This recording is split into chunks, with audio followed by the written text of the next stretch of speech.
Okay, sat behind what is a seriously large enclosure, that's Mr. Gavin Prisk of AV-TechSolutions. This is Adam Rayner for Talk Audio TV, and we're at the headquarters here in the Midlands. And this is, well, show us what's behind that grill there, Gavin, because it's the biggest woofer JL Audio do, isn't it? This is the Fathom F113, which is the largest single drive unit model they do. The big one. This one, sorry, I'll just show you the grill there, show you the construction, and show you that there is sufficient clearance for the 4-inch peak-to-peak travel if you choose to leave the grill on. That's a lot of travel.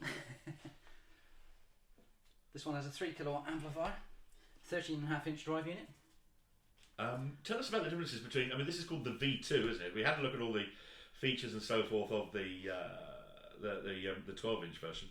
This has got the same control across the top there by way of testability, proper crossover. The next plug, that one next to finger is the plug hole for the microphone. It is indeed. But yeah, all the Fathom range have the same control panel. That's right, it's common across them. So it has the same feature set. Going back to your comment on V2, one of the key changes is approximately 30% power hike across the range. And also the very room EQ you mentioned, it's now digital automatic room optimization, DARO, which brings in the 18-band equalization, which is just for bass. Yeah, which is much more sophisticated than the V1 version. Yeah, 3 has been deemed to be enough in the past. Right, yeah. Yes, loads more.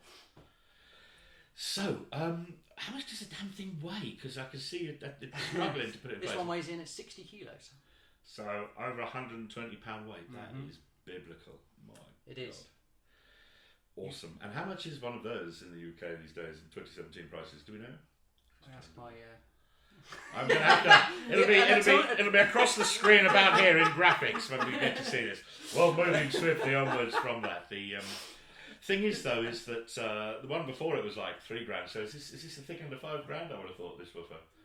This one is £4,095. The thick end of, Yes. And yet, if you want, you can stack 4 of them in different corners quite easily using the daisy chain system. So, can indeed. 20 grand's worth of JL Audio Fathom woofers can be thine. Yeah. Whoa, if that's what you want to do. So, behold, one of the most potent.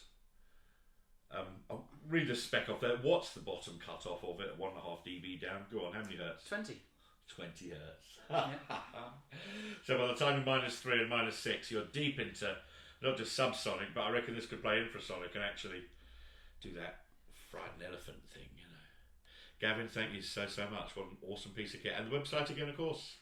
AV-TechSolutions. AV-TechSolutions. Don't forget the hyphen, that's the one. That's what I was trying to remember where it was. TechSolutions, co-UK. The home of JL Audio's domestic product in the UK.